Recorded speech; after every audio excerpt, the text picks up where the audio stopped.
As the Central Michigan University football team gets ready for their next season, their head coach is already a proven winner.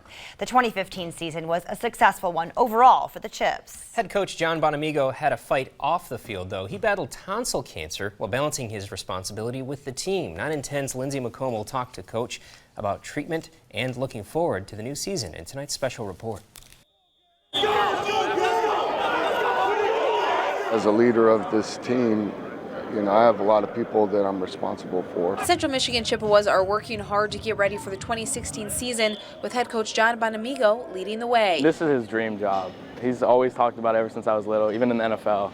So when he actually got the job here, that was huge for him, and just being the head coach here means so much to him. Coach Bonamego played for CMU in the 80s, so being hired as their head coach was like coming home. 4 months after his hiring, though, Coach learned he had cancer in his left tonsil. Caught early and very treatable, but it meant radiation and chemo while balancing his new position. The radiation was 7 weeks, and it was 5 days a week, Monday through Friday, and then on Mondays I also did chemotherapy, which was 8 weeks long. Despite the grueling treatments, his players and family say it was obvious his commitment to the team never wavered. Remember, there is a high cost to what?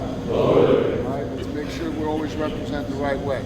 It was really impressive to see somebody who's going, they're going through so much, and as a new coach also with the stress of being new, going through something like that, and to be able to see them still pushing through everything and working so hard, it drove us to work even harder because, it puts everything in perspective. He was going to treatment every day during camp and driving 2.5 hours to Ann Arbor, driving back in time for practice just to be here. He was not letting anything get in the way of him coaching every game. He finished treatment in August, just in time for the start of the regular season. I was determined that I was going to be on the sideline for the Oklahoma State game, which was our first game of the year, and I was. And how'd that feel? It felt great. So we should have won the game.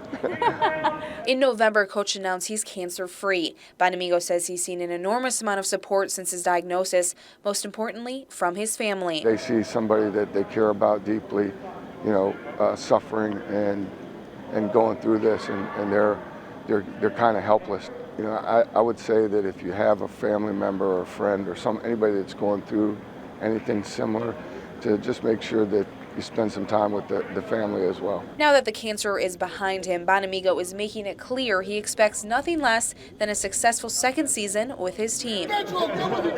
He's very energetic and passionate about what he does. Just come to a game and you'll get a taste of what he's all about. For 9 and 10 News at 6, I'm Lindsay McComb.